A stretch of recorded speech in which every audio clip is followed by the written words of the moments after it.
हिमाचल कांग्रेस के दांव से चौंका सारा प्रदेश। नमस्कार, आप देख रहे हैं दिव्य हिमाचल टीवी और मैं हूं आपके साथ पल्लवी शर्मा।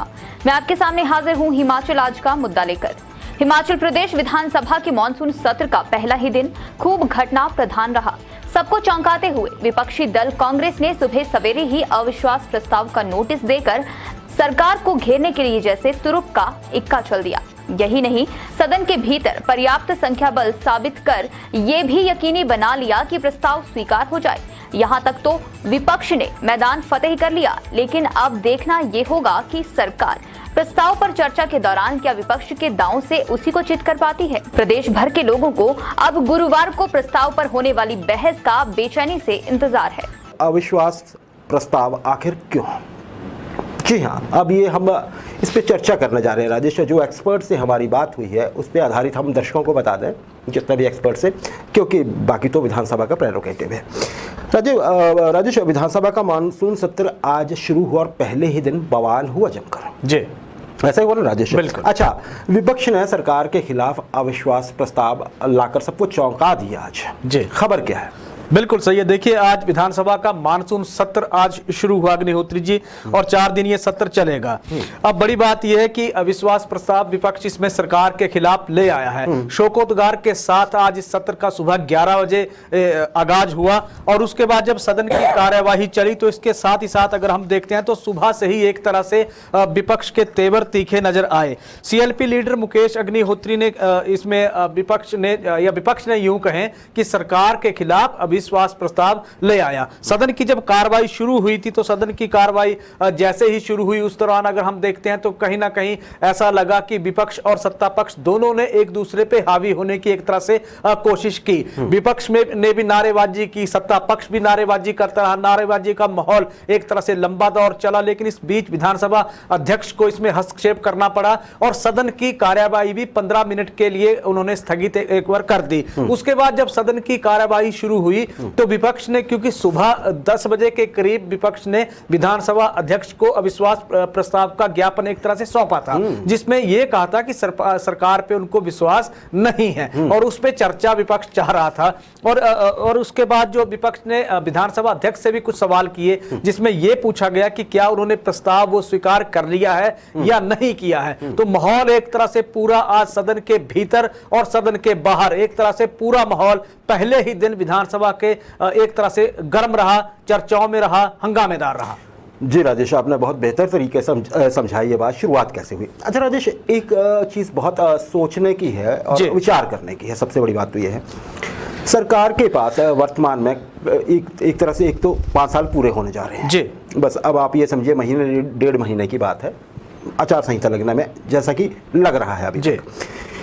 और अच्छा खासा बहुमत भी सरकार के पास है। ऐसा नहीं है कि 2 दलों की सरकार है तो किसी दल ने समर्थन वापस ले लिया, ऐसा भी नहीं है। पार्टी में कोई टूट है तो कुछ वैसा था कि अविश्वास प्रस्ताव आ जाता। जी, फिर क्या वजह रही, क्या सोचकर विपक्ष जो है वो अविश्वास प्रस्ताव लाया है? क्योंकि सुबह से ही लोग बड़े इसमें बहुत चर्चा कर रहे हैं कि ऐसी क्या वजह है कि सरकार के खिलाफ क्या समर्थन कम हो गया है, क्योंकि ऐसा तो लगता नहीं है। जी, जितने भी विधायक हैं इंटैक्ट हैं, बल्कि 2 निर्दलीय विधायक भी एक तरह से सदस्य हो चुके हैं। जी, भाजपा के साथ ही। बिल्कुल। फिर क्या जरूरत पड़ी थी विपक्ष को? क्या कहेंगे आप? बिल्कुल सही है। देखिए, विपक्ष सीधे तौर पे सरकार पे ये आरोप लगा रहा था कि सरकार जो प्रदेश के जो मुद्दे हैं उन मुद्दों से हरदम भागने की कोशिश कर रही है और बार बार सरकार से जब सवाल विपक्ष कर रहा है तो सवालों के जवाब दिए नहीं जा रहे हैं। तो इसीलिए फिर विपक्ष ने एक तरह से एक रणनीति तैयार की और उस रणनीति का ये हिस्सा रहा कि सरकार के खिलाफ अविश्वास प्रस्ताव लाया जाए। उस अविश्वास प्रस्ताव में उन सवालों को, जो ज्वलंत मसले हैं, सरकार से किया जाए कि महंगाई के मामले में आपकी क्या रणनीति है, क्यों सरकार बार बार फेल उसमें हो रही है, जनता को क्यों परेशानी झेलनी पड़ रही है। जवाब सरकार को विस्तृत रूप से अब सदन में देना पड़ेगा। इसीलिए उन सवालों के जवाब मांगने के लिए विपक्ष ने यह अविश्वास प्रस्ताव सरकार के खिलाफ लाया है। दूसरी चीज इसमें है, जैसे जितने भी मुद्दे हैं अग्निहोत्री जी, जैसे विपक्ष की अगर हम माने तो एक आम जनता है उसका सवाल उन्होंने सीधे तौर पे सरकार से किए हैं। कर्मचारियों के बहुत सारे सवाल विपक्ष ने सरकार से साधे हैं और पूछा है कि कर्मचारी सड़कों पे क्यों विरोध प्रदर्शन के लिए उतर रहे हैं, सरकार उनके हित में फैसले क्यों नहीं ले रही है, बेरोजगारों को रोजगार सरकार कब देने जा रही है, बार बार सवाल उठते हैं। जवाब जब विपक्ष को नहीं मिलते हैं तो फिर विपक्ष ने यह अविश्वास प्रस्ताव एक तरह से लाया है। सीएलपी लीडर बाद में एक तरह से प्रेस से जब रूबरू हुए तो एक चीज उन्होंने कही जिसमें सारा सार इसका निकल के सामने आता है कि विपक्ष अविश्वास प्रस्ताव क्यों लाया।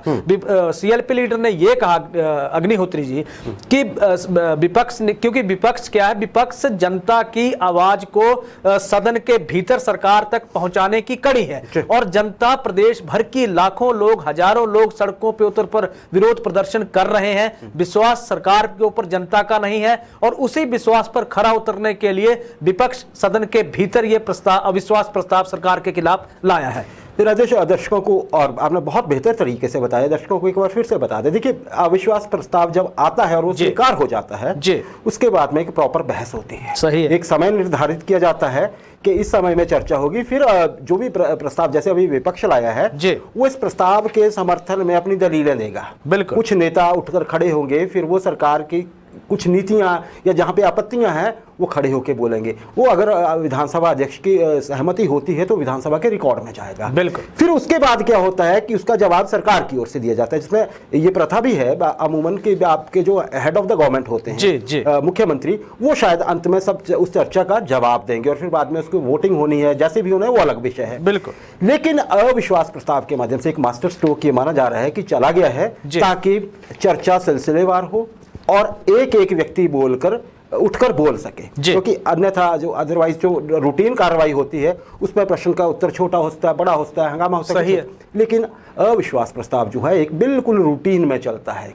तो इसलिए ये कांग्रेस ने एक मास्टर स्ट्रोक अगर कहा जाए तो चला है। हालांकि ऐसा लगता जरूर है राजेश की सरकार के समर्थन में कोई कमी है नहीं। बिल्कुल। टेक्निकली कांग्रेस ने पूरा करवा लिया, सदस्य संख्या जितनी कम से कम चाहिए होती है, राजेश आप बता रहे थे, उतनी पूरी करवा ली और उसके बाद वो अप्रूव हुआ। अच्छा राजेश, अप्रूव हुआ या नहीं हुआ आप जरा दर्शकों को बताइए। विधानसभा अध्यक्ष के पास जब ये प्रस्ताव दिया गया तो फिर क्या हुआ उसके बाद? क्या फिर अंत में ये प्रस्ताव स्वीकार हो गया है? क्या स्थिति क्या है? बिल्कुल सही है। देखिए, विधानसभा अध्यक्ष के पास कांग्रेस ने सदन शुरू होने से 1 घंटा पहले ये प्रस्ताव दे दिया था।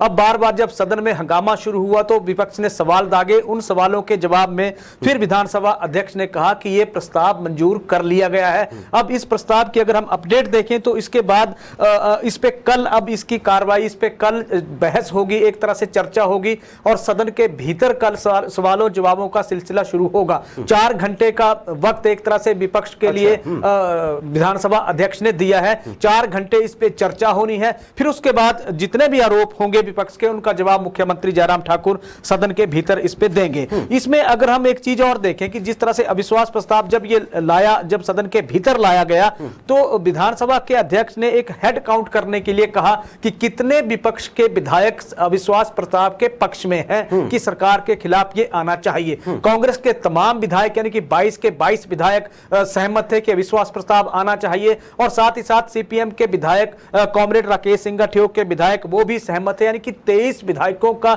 समर्थन इस अविश्वास प्रस्ताव के पक्ष में रहा कि ये सरकार के खिलाफ ये प्रस्ताव अब आना चाहिए। कल इस पे चर्चा होगी। 4 घंटे का वक्त दिया गया। 4 घंटे में क्या इसमें निकलता है उसके बाद फिर मुख्यमंत्री जयराम ठाकुर इसका जवाब देंगे। लेकिन कल एक तरह से जिस तरह के आसार आज विधानसभा में नजर आए, कल भी विधानसभा में इसी तरह के आसार पूरे होने नजर आने के आसार नजर बन रहे हैं। जी राजेश, और कुछ चीजें निकल के आएंगी जो सबके लिए बहुत अच्छी होंगी जानने के लिए। उसमें विपक्ष के आरोप होंगे तो सरकार के जवाब भी बिल्कुल है ना जी, वो ऑथेंटिकेटेड होंगे वहां पे।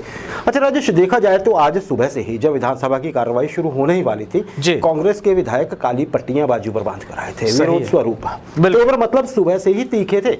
बिल्कुल। तो क्या माने राजेश, जो पिछले दिनों केंद्रीय पर्यवेक्षकों के साथ जो कांग्रेस ने 2 दिन मीटिंग की थी, क्या ये रणनीति वहीं से तैयार हो गई थी? क्या लगता है आपको? बिल्कुल सही है। देखिए, कांग्रेस अगर हम देखें तो कांग्रेस के जितने भी विपक्ष के जितने भी विधायक थे, आज जिस तरह का जब सेशन ये शुरू हुआ, मानसून का सत्र जब विधानसभा का शुरू हुआ, काली पट्टियां बांध के बाजुओं पे सभी ने काली पट्टियां बांधी थी। विधानसभा के या सदन के जब ये भीतर गए तो सभी ने काली पट्टियां ये पहनी थी। सवाल जब इनसे किया गया कि किस चीज का विरोध हो रहा है, क्या इसका या शांतिपूर्ण तरीके का अगर हम विरोध का देखें तो वजह क्या है। तो सभी ने, जो कांग्रेस के विधायक हैं, सभी ने एक तरह से यह कहा कि वर्तमान सरकार किसी भी वर्ग की कोई भी बात नहीं सुन रही है और कांग्रेस इसी चीज का अब विरोध करने जा रही है। बात चाहे महंगाई की हो, बात चाहे किसानों की हो, बात चाहे बागबानों की हो, या फिर बात चाहे कर्मचारियों की है, सरकार किसी वर्ग की नहीं सुन रही है और कांग्रेस इसी चीज का विरोध करने के लिए कांग्रेस ने ये काली पट्टियां बांध के आज सदन की तरफ रुख किया है, या विधानसभा के सत्र के दौरान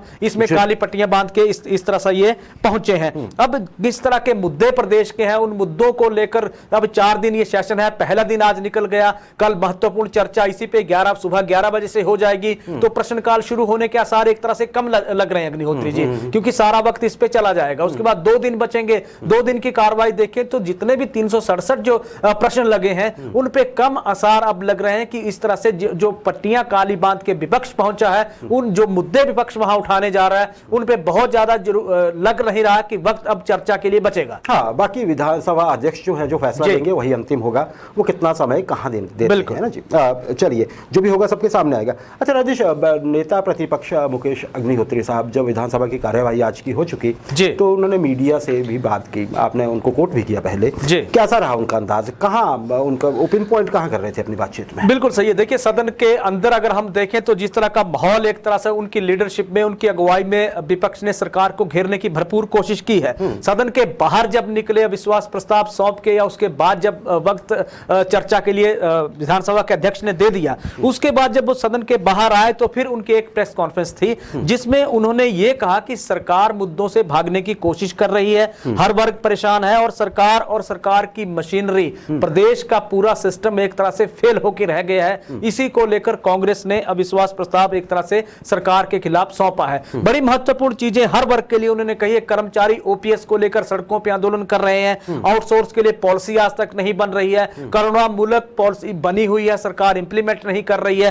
वो करुणामूलक संघ भी परेशान है, होमगार्ड जवानों की कोई पूछ सरकार नहीं कर रही है, बागबानों को जीएसटी की मार पड़ रही है, सेब उनके अगर बागीचों में सड़ने की कगार पे पहुंच गया है, सड़कों की प्रदेश की हालत खराब है, वो मुद्दों को एड्रेस सरकार नहीं कर पा रही है, किसान जो सब्सिडी सरकार दे रही है वो सब्सिडी बंद कर दी गई है, उन बीजों पे या खाद महंगे जिस तरह से हो रहे हैं, परेशानी वहां से सबको झेलनी पड़ रही है। तो सरकार जनता का पूरी तरह से विश्वास खो चुकी है और 23 एमएलओ ने, जो 23 विधायकों ने जो नो कॉन्फिडेंस मोशन सरकार के खिलाफ लाया, ये सबसे बड़ा एक सबूत है कि सरकार सीधे तौर पे जनता के काम करने में एक तरह से असफल रही है। तो सीएलपी लीडर ने बहुत बड़ा निशाना सरकार पे साधा है। जी, उन्होंने इस तरह से कहा। हालांकि अगर आप संख्या के हिसाब से देखें तो 35 सदस्य चाहिए होते हैं, 35 एमएलए किसी भी हिमाचल में सरकार को बनाए रखने के लिए, तो उससे कहीं ज्यादा भाजपा के पास हैं।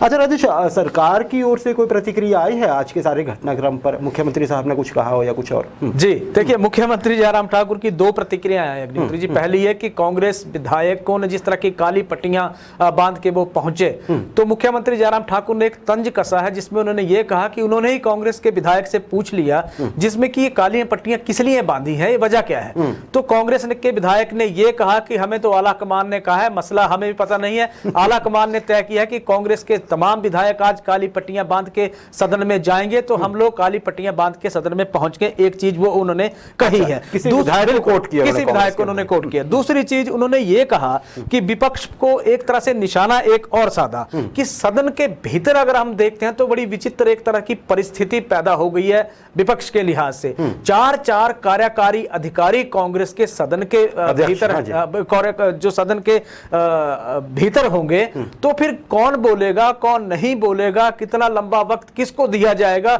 एक तरह से यह भी बड़ी विचित्र परिस्थिति पैदा हो गई है। तो दूसरी एक चीज उन्होंने ये भी कही अग्निहोत्री जी कि सरकार जनता के हित में पूरा काम कर रही है, कांग्रेस सीधे तौर पे कहें तो एक तरह से माहौल को बिगाड़ने की कोशिश कर रही है। जी ठीक है, चुटकी बड़ी बढ़िया लेते हैं मुख्यमंत्री साहब, है ना। और नेता प्रतिपक्ष तो वैसे ही अपने अंदाज के लिए मशहूर है। कल मजा आएगा राजेश सबको। एक गंभीर चर्चा अगर होती है तो मजे से हमारा अर्थ है कि अच्छा लगेगा, क्या क्या चीजें निकल के सामने आती है। और ये लोकतंत्र में यही तो खासियत है लोकतंत्र की, और ये मजबूती जो दिखती है वो हमेशा सदन में ज्यादा दिखती है।